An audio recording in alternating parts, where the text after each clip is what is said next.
Baik teman-teman semua, saya pada kesempatan ini akan mengkaji masalah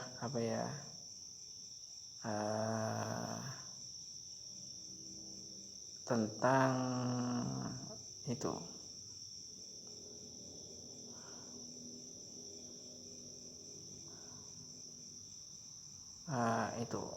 lambang NU aja itu.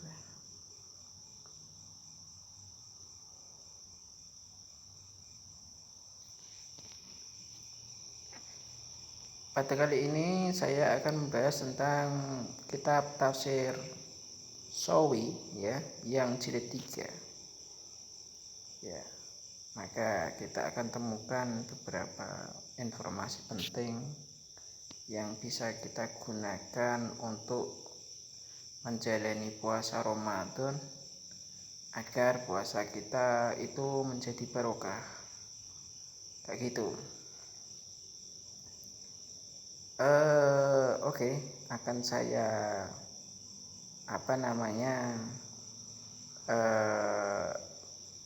baca jilid 3 ini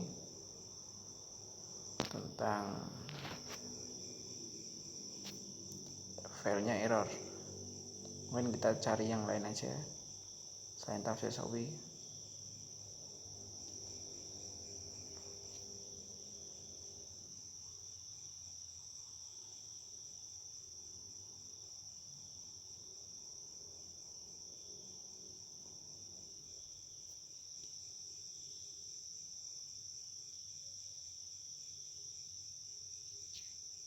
Ya agak lama ya teman, sabar menanti.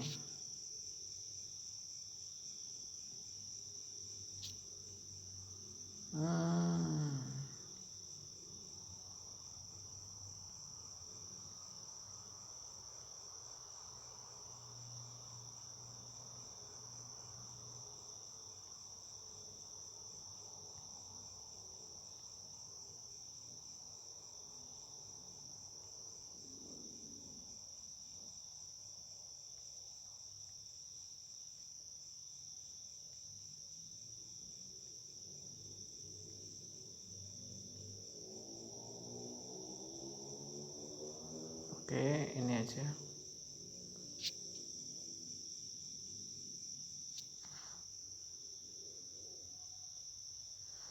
Oke, sudah bisa. Ini adalah yang jilid pertama, enggak jadi jilid yang 3 ya.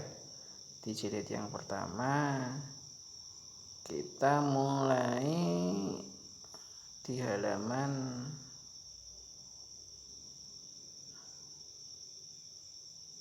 kok enggak ada ya.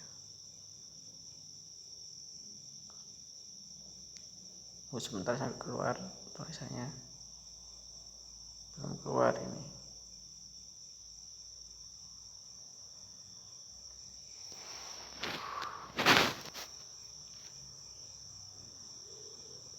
Agak sabar teman-teman. HP-nya perlu sabar ini HP-nya. Ya 13. Kalau halaman 14 nggak bisa ya halaman 13. Bismillahirrahmanirrahim. Di sini ada ayat apa? Ayatnya ini tafsirnya tafsir Khazin ini, bukan tafsir Sawi. Waduh, ini panjang ya. Fakihatin wa abba gitu. Cuma di sini al-fasl awal fi fadlil Quran wa tilawatahu wa ta'limuhu. Wa an Zaid bin Arqam qala qama Rasulullah sallallahu alaihi wasallam yauman fina khatiban bima'in khoman baina Makkah wal Madinah. Alhamdulillah wa asna alaihi wa wa'adha wa zakara thumma qala amma ba'du ala ayyuhan nas inamna anna basalam yusika ya'tini rasulur rabbi fa ujiba wa ini tarikun fikum sakulain awaluma kitabullah fihi huda wan nur fakhudhu wa kitabillah wastamsiku bihi faqad sa'ala kitabillah Waragiba fihi thumma qala wa ahlu baiti adkurukum wa fi ahli baiti adkurukum wa fi ahli baiti jada fi riwayat kitabillah fihi huda wan nur man istaka fihi wa akhadha fihi kana alal huda wa man akhta'a dalla wa fi riwayatin kitabullah hablullah man itaba'ahu kana alal huda wa man taraka kana ala dilal wa fi riwayat Tirmidzi inda qala Rasulullah sallallahu alaihi wasallam inni tarikun fikum ma inta sama bihi lan tadilu ba'di ahaduma a'damu minal akhir wa huwa kitabullah hablum ma'dud minas sama ilal ard wa itrati ahli baiti la yaftariqu hatta yarida al qaut wa anduru kaifa takhlufuni fihima wa min Umar bin Khattab qala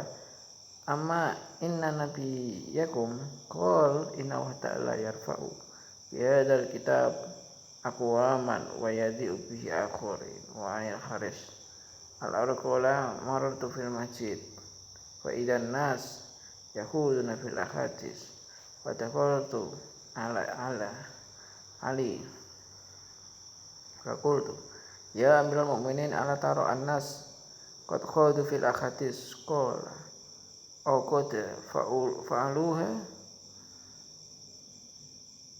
fa'aluha qultu na'am qala amma ini sami Rasulullah sallallahu alaihi wasallam yaqul ala innaha satakunu fitnaton fa qultu mal mukhrij minha ya Rasulullah qala kitabu wa fi naba'un maka qablakum wa khabarun ma ba'dikum wa hukman ma bainakum wal faslu laysa bil hazal man tarakahu min jabbar qasamahu wa man ibtagul huda fi ghairihi adallahu wa huwa hablul matin wa huwa dzikrul hakim wa huwa siratul mustaqim wa huwa alladzi la tuziku bil ahwa wa la yuzu bil alsinah wa la tasbi'u minhul ulama wa la yalaku min kasratir rat wa la tan qadi ajaibuhu wa huwa alladzi lam tantahil aljin sami'athu hatta qalu inna sami'na qur'anan ajiban yahdi ila rusd fa amana bihi man qala bi sadaq wa man amala bihi ujira wa man qala bihi sadaqa wa man amila bihi ujira wa man hakama bihi adlun hakama bihi adila wa man ta'ilaihi hada hudiya ila siratal mustaqim hud ilaika ya awar akhrajahu Tirmidzi wa qala Jadi di sini dikatakan bahwa Al-Qur'an itu bisa melaknat, bisa memberi rahmat ya. Al-Qur'an itu menurut Sayyidina Ali itu bisa menyelamatkan dari fitnah. Al-Qur'an itu menurut Rasulullah SAW itu adalah orang, bukan tulisan. Ini orang yang tobat itu akan dapat pertolongan Allah Subhanahu wa taala. Orang yang tidak tobat itu orang itu juga pertolongan Allah itu dianggap masalah gitu. Nah, inilah orang-orang yang menurut Umar bin Khattab itu celaka dengan Al-Qur'an. Jadi Al-Qur'an itu adalah bisa membuat orang celaka juga, bisa membuat orang itu beruntung. Kan gitu kan. Karena Umar bin Khattab qala amma in nabiyakum qala innallaha ta'ala yarfa'u bihadzal kitab aqwaman itu. Allah itu meninggikan derajat kaum dengan kitab ini.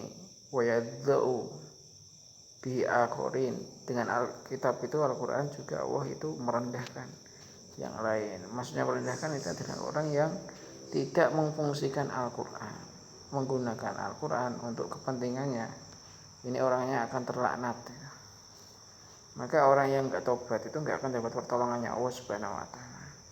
Maka Al-Qur'an itu berupa orang bukan tulisan, yaitu kita ketika tobat kita akan mendapat hidayah Al-Quran. Kalau kita nggak tobat, maka kita akan menggunakan Al-Quran untuk kepentingan kita jadinya terlana. Intisarinya apa? Al-Quran itu kalau difungsikan sebagaimana fungsinya, yaitu sifat hudan warahmatan, itu bisa menyelamatkan orang dari fitnah. Jadi bisa menyelamatkan orang dari fitnah. Fitnah apa saja? Fitnah dunia, fitnah akhirat, fitnah kubur, fitnah dajjal, fitnah kematian, dan lain-lain. Bisa selamat kita dengan pedoman kita Al-Quran atau memfungsikan Al-Quran. Tapi kalau tidak difungsikan tapi untuk kepentingan, kita terlaknat. Dan itu adalah tanda kita nggak tobat. Orang yang nggak tobat nggak akan dapat pertolongannya Allah Subhanahu Wa Taala, nggak akan dapat pemahaman Al-Quran, nggak bisa mengamalkan Quran, nggak bisa memahami Al-Quran. Karena yang namanya ilmu itu ya Quran. Ilmu itu diberikan kepada yang dicintainya. Kalau orang nggak tobat, maka apakah Allah mencintai orang itu? Innallaha yuhibbut tawwabina wa yuhibbul mutatahhirin. Kalau Allah nggak mencintai orang itu, ya nggak dikasih ilmu pemahaman Al-Quran, apalagi bisa mengamalkan Al-Quran, itu nggak bisa. Itu adalah taufik. Allahumma inna as'aluka taufiqat ta'at. Yang namanya ta'at itu adalah taufik daripada Allah Subhanahu Wa Taala. Kalau orang nggak diberi taufik oleh Allah Subhanahu Wa Taala, ya nggak akan bisa taat. Adapun Al-Quran itu dirikas menjadi taat. Ati Allah wa ati Rasulullah fil amri minkum. Inilah maka di sini dikatakan Al-Quran itu adalah Quran, yaitu Ahlul Bait, ya ini. Itu semoga ini bermanfaat. Wassallallahu ala rasulihi wal amitul mayamin alihi wassalamu tasliman katsira walhamdulillahi rabbil alamin. Wassalamualaikum warahmatullahi wabarakatuh.